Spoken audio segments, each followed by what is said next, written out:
Flames licked the mahogany doors as the ceiling caved in, crushing the school's brightest minds beneath tons of concrete. My final memory was the click of the heavy deadbolt, sealed by my own classmates.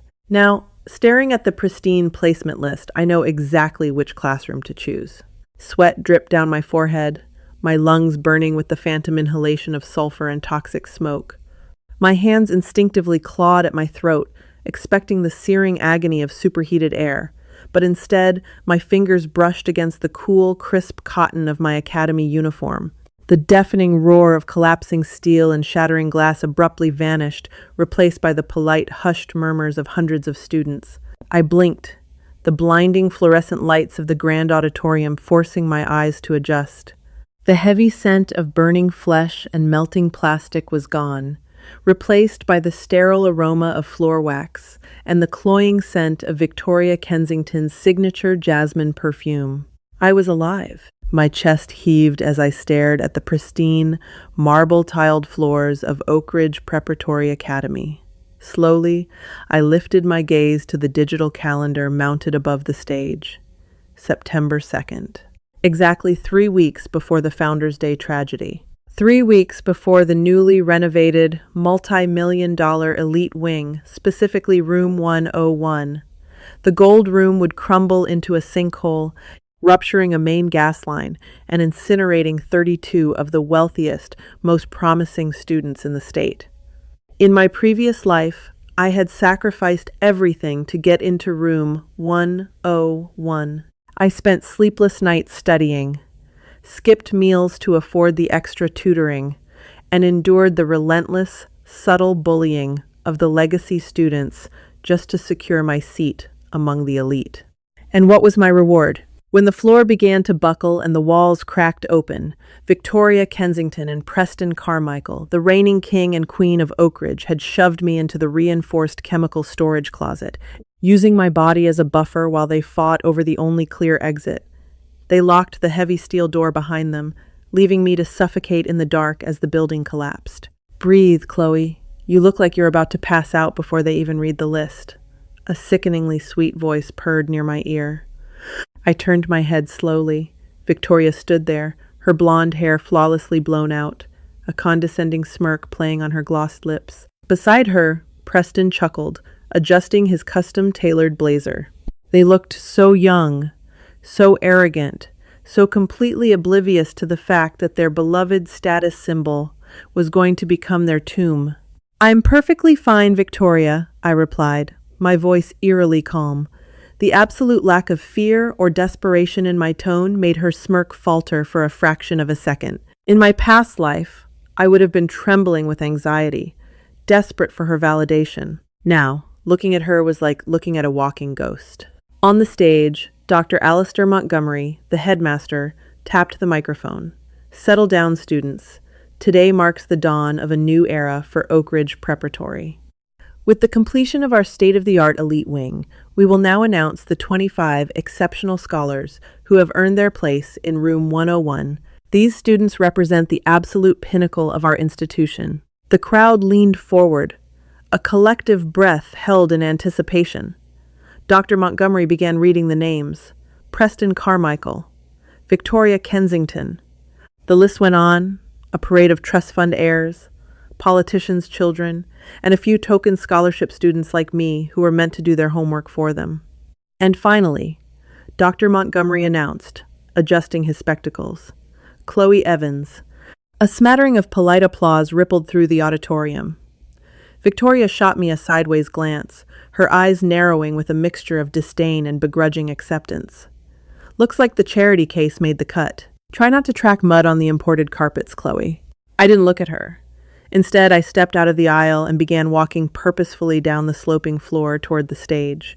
The murmurs died down, replaced by a confused silence. Students parted ways, their eyes tracking my every movement. Even Dr. Montgomery looked bewildered as I stopped at the base of the podium. "Dr. Montgomery," I said, my voice projecting clearly across the silent auditorium.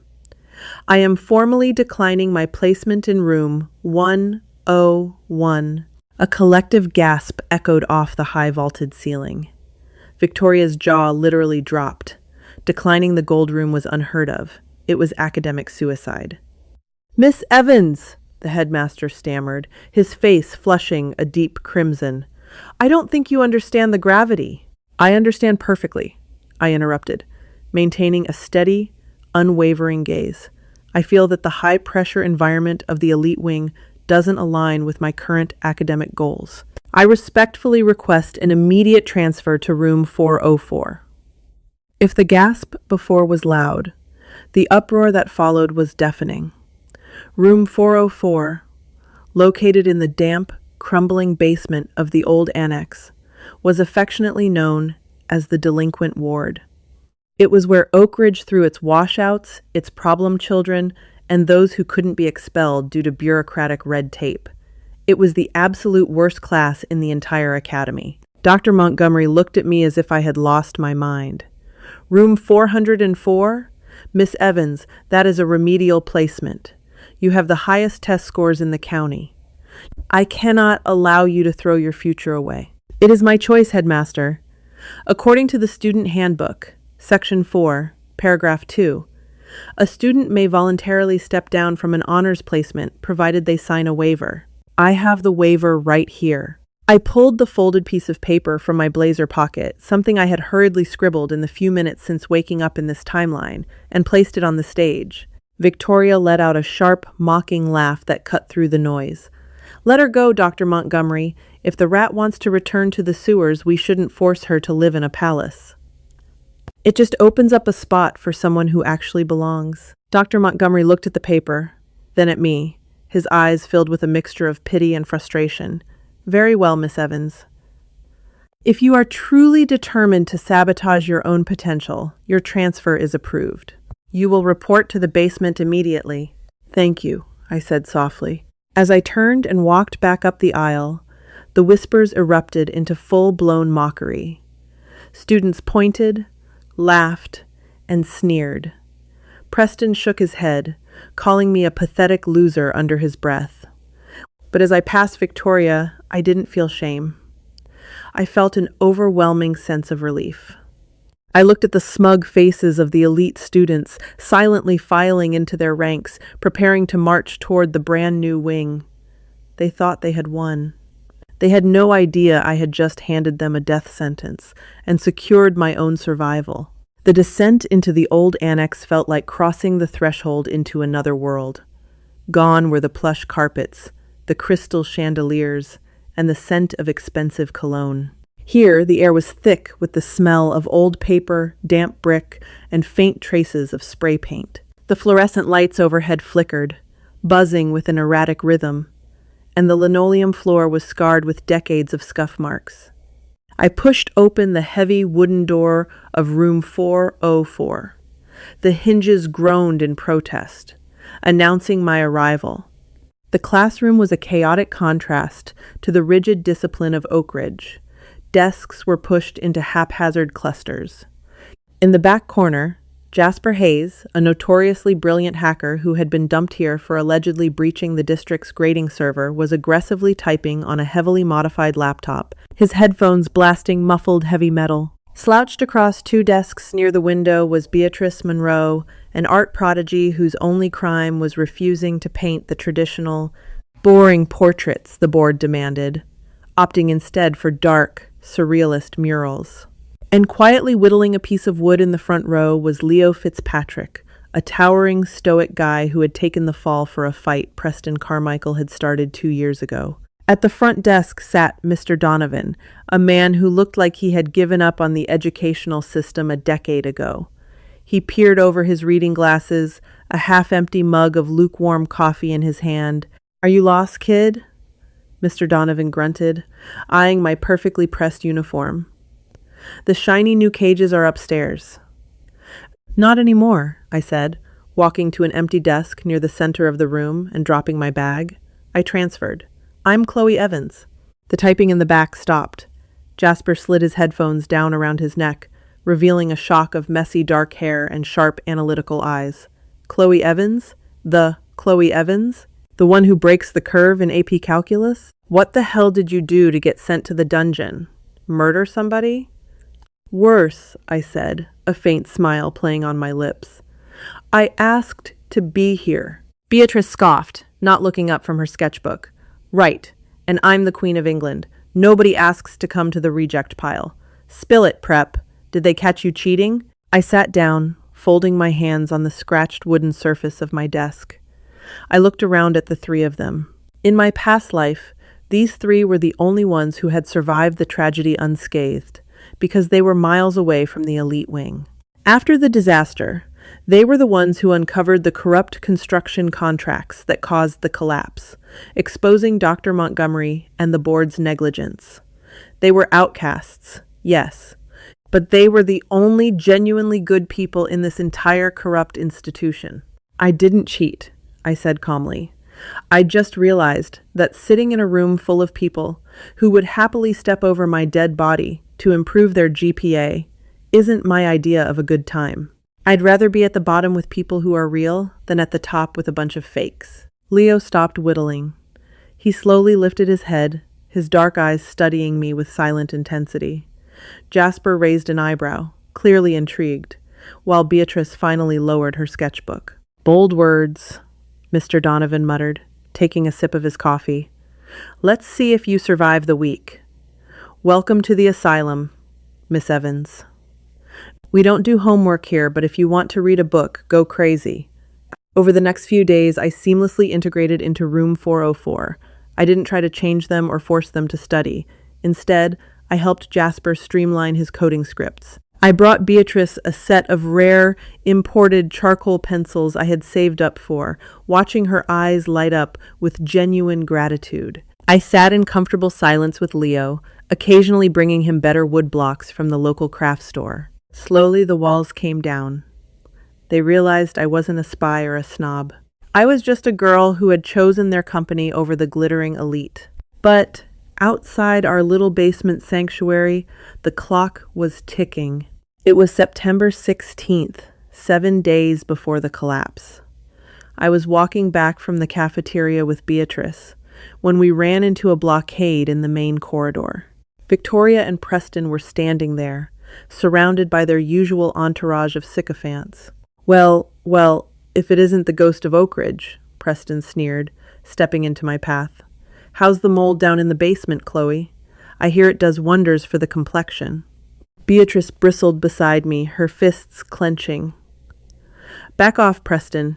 Keep walking before I make you.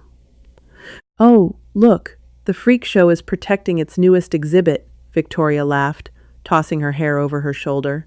She stepped closer to me, looking me up and down with absolute disgust. It's pathetic, really.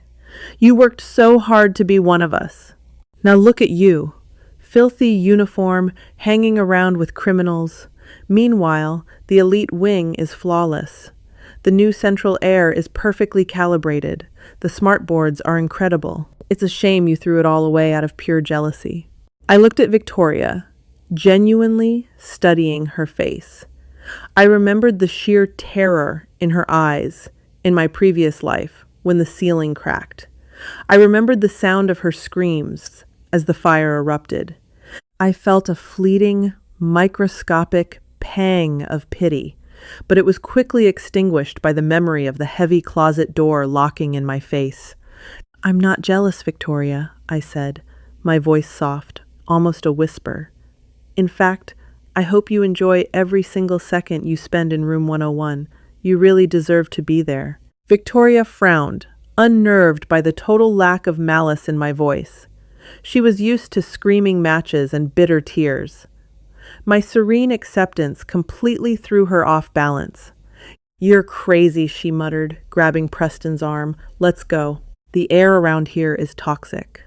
You have no idea, I thought, watching them walk away toward the grand staircase.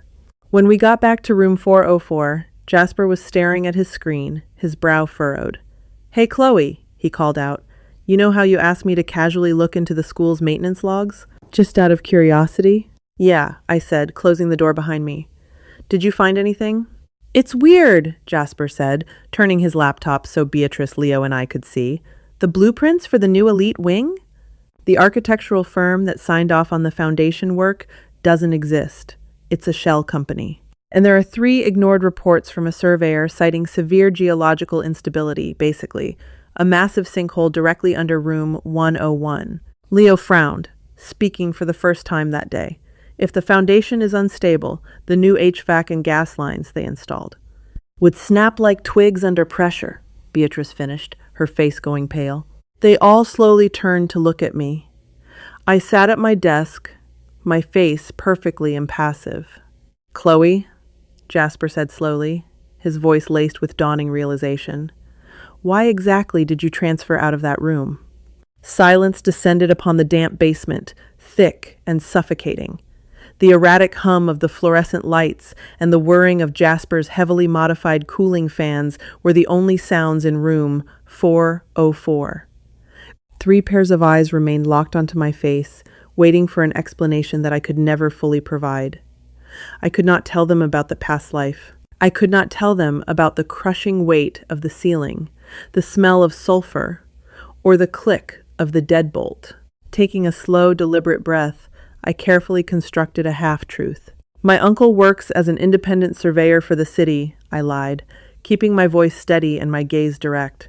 A few months ago, I was looking through some of his rejected project files. He had been contracted to evaluate the soil stability beneath the Oak Ridge expansion. He found a massive, unstable karst cavity, a sinkhole directly beneath the foundation line of the new wing. When he submitted his report, the school board fired him, buried the findings, and hired a shell company to rubber stamp the construction. I knew the building was a death trap. That is why I transferred. Beatrice dropped her charcoal pencil. It shattered against the linoleum. They built a multi-million-dollar wing on a sinkhole? On purpose? Not on purpose, Jasper corrected, his fingers flying across the keyboard as he cross-referenced my fabricated story with the encrypted files he had just unearthed, out of greed. Stabilizing a karst cavity of that magnitude would have cost the board an extra $4 million and delayed the ribbon-cutting ceremony by a year. Dr. Montgomery and his cronies didn't want to lose their wealthy donors, so they ignored the structural reports. Look at this. The structural load-bearing pillars are rated for stable bedrock, not hollow limestone. With the added weight of the new HVAC systems and the Olympic-sized rooftop pool, the foundation is currently buckling. Leo stood up, his massive frame casting a long shadow across the room. We have to tell someone. The police, the fire department. Someone. I already tried, I said softly, staring at the scarred surface of my desk. When I found out, I tried to warn a teacher. They threatened me with expulsion for spreading malicious rumors and attempting to sabotage the school's reputation. Dr. Montgomery has the local authorities in his pocket. A direct complaint from a student will be shredded before it even reaches a desk. Mr. Donovan set his coffee mug down with a sharp clack. The apathy that usually clouded his eyes had completely vanished, replaced by a razor-sharp intensity. Then we don't go through the school. Jasper, can you package those architectural blueprints, the ignored surveyor reports, and the shell company's financial ties into an untraceable file? A dark, dangerous grin spread across Jasper's face. I can bounce the IP through a dozen servers in Eastern Europe before it hits the local network. They won't just get a file. I'll make sure every single student, parent, faculty member, and local news outlet gets a copy directly in their inbox by tomorrow morning. The next day, September 18th, chaos erupted at Oak Ridge Preparatory. The anonymous email, titled Critical Structural Failure, Elite Wing, hit the servers at exactly 8 a.m. By 8:15 a.m., the hallways were buzzing with frantic whispers. B8, 30 a.m., Doctor. Montgomery had called an emergency school-wide assembly in the grand auditorium. Sitting in the very back row with the rest of the room 404 rejects, I watched as the headmaster took the stage, his face purple with rage. Behind him, the school board members looked deeply uncomfortable. "Settle down!" Dr. Montgomery barked into the microphone, his voice echoing off the vaulted ceilings. "I want to address the cowardly, fabricated email that was circulated this morning. Let me be perfectly clear. The elite wing is structurally flawless. It was built by top-tier professionals. This email is nothing more than a malicious prank perpetrated by jealous individuals who lack the academic excellence required to enter room 101. His eyes scanned the crowd, lingering for a fraction of a second on the back row.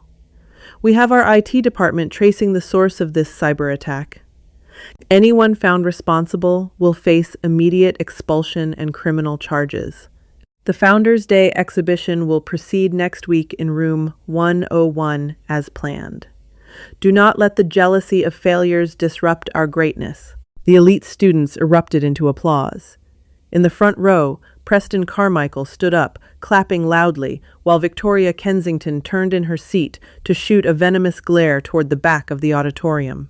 They were so blinded by their own arrogance, so desperate to protect their exclusive status symbol, that they were actively cheering for their own demise. Later that afternoon, as I was leaving the library, Victoria cornered me in the stairwell. She shoved her perfectly manicured finger into my chest. "You did this, didn't you?" she hissed, her eyes wild with fury. "You couldn't handle being a nobody, so you got your little hacker freak friend to make up a story about the building collapsing. You are pathetic, Chloe." I didn't flinch. I looked at her, truly looking into the eyes of the girl who had locked me in a closet to burn. "Victoria, for your own sake, do not go into room 101 on Founders' Day. I am begging you to listen to me. The floor is going to give way. The gas lines will snap." She laughed, a harsh, grating sound. "Nice try, psycho. But I'm hosting the morning gala. I'm going to be standing right in the center of the gold room, proving to everyone that you are nothing but a jealous liar." I took a step back, the last shred of my guilt evaporating into the cold, sterile air of the stairwell. "Okay," I whispered. "Have a great gala." The morning of September 23rd dawned bright and terribly clear. The autumn sun cast long golden rays across the manicured lawns of Oak Ridge, making the glass facade of the elite wing sparkle like a diamond. It looked like a monument to success, wealth, and power. It was a tomb waiting to be sealed. Down in room 404, the atmosphere was suffocatingly tense. Nobody had spoken a word for over an hour. Beatrice was violently scribbling black charcoal across a massive canvas. Jasper was staring blankly at a blinking cursor on his screen, while Leo methodically tossed a baseball against the concrete wall. Catch, toss, catch, toss. Mr. Donovan had locked the heavy basement door from the inside. "Nobody leaves this room today," he had ordered at 8 a.m. "If nothing happens, I'll take the heat for skipping the assembly. If something does happen, we stay right here where the foundation is solid bedrock." The digital clock on Jasper's desk flipped to 10:14 a.m. My heart seized in my chest, the exact minute. My hands gripped the edges of my scratched wooden desk so tightly my knuckles turned white. I closed my eyes, bracing for the inevitable. It started as a low, guttural vibration, like a heavy freight train rushing directly beneath our feet. The baseball slipped from Leo's grasp, rolling lazily across the sloping linoleum. The flickering fluorescent lights overhead suddenly surged, popping brightly before dying entirely, plunging the basement into shadows. Then came the sound. It wasn't an explosion. It was a catastrophic tearing of metal and concrete, a deafening, monstrous roar that shook the very dust from the brick walls. The ground heaved violently, throwing Beatrice out of her chair. "Mr." Donovan swore loudly, diving under his desk, while Leo grabbed my arm, pulling me beneath the heavy oak table in the center of the room. Above us, the world was ending. The horrific screech of twisting steel echoed through the ventilation shafts, followed by a series of massive, concussive thuds that vibrated deep in my teeth. The elite wing, with its imported Italian marble, its smartboards, and its arrogant occupants, was plummeting into the earth. And then, the distinct, terrifying smell of mercaptan, the chemical additive in natural gas, flooded the air vents. A split second later, a muffled boom shook the foundation. The ruptured main had ignited. "Stay down!" Mr. Donovan yelled over the cacophony of distant screams and blaring fire alarms. We huddled together in the dark, the air growing thick with dust that filtered down from the ceiling boards. I pressed my forehead against my knees, my breathing ragged. I wasn't there. I wasn't in the closet. I was safe. It took 20 minutes for the emergency responders to arrive. The wail of sirens from the local fire department and regional hazmat units pierced the chaotic aftermath. When Mr. Donovan finally deemed it safe to unlock the basement door, we emerged into a war zone. The beautiful, sparkling elite wing was gone. In its place was a massive, smoking crater. Mangled steel beams poked out of the rubble like broken ribs, and fierce, unnatural flames danced across the debris where the gas line continued to burn. The pristine courtyard was covered in a thick layer of pulverized concrete and shattered glass. The chaos that followed was a blur of flashing lights, frantic paramedics, and sobbing parents tearing through the police barricades. The anonymous emails Jasper had sent became the saving grace of the tragedy. Because the fire marshal had received the warning, they had already placed a heavy rescue team on standby just miles away, drastically cutting down the response time. But karma, it seemed, had a perfectly calibrated sense of justice. Later that evening, as we sat wrapped in thermal blankets on the back of an ambulance, the truth began to piece itself together. Out of the 32 students in room 101, 20 had survived thanks to the rapid response teams, pulled from the rubble, bruised, battered, and forever traumatized. Victoria and Preston were among them. I watched as a paramedic guided Victoria toward a triage tent. Her flawless blonde hair was matted with blood and gray ash. Her designer blazer was shredded, but the real devastation was the look in her eyes, a hollow, vacant stare of absolute terror. When the floor gave way, Preston, in a blind panic, had reportedly trampled directly over Victoria to reach the stairwell, fracturing her collarbone in the process. Their golden couple facade was shattered, replaced by the ugly, selfish reality of their true natures. And it got worse for them. By midnight, state investigators, armed with Jasper's leaked files, raided Dr. Montgomery's home. The headmaster was pulled out in handcuffs, his face pale and slack. The shell company that had signed off on the doomed foundation was immediately traced back to its primary investor, Preston Carmichael's father. The Carmichael family's assets were frozen by the federal government the next morning. They faced dozens of counts of gross negligence, fraud, and manslaughter.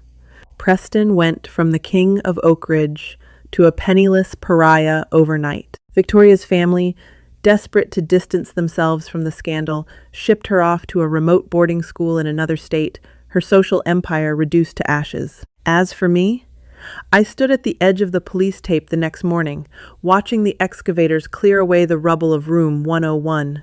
Jasper, Beatrice, and Leo stood beside me, a silent, unbroken unit. We were the rejects. We were the outcasts. But we were alive. I turned my back on the ruins of my past life, breathing in the crisp, clean autumn air. The timeline was rewritten. The worst class in the school had just become my greatest salvation. The elite wing has fallen, and the devastating truth about Oak Ridge Preparatory has been exposed to the world. Chloe's choice to embrace the rejects didn't just save her life, it brought down a corrupt empire of bullies and greedy administrators. If this dramatic tale of rebirth, hidden truths, and absolute poetic justice kept you on the edge of your seat, like this video, share it with fellow story lovers, and hit subscribe for more thrilling narratives.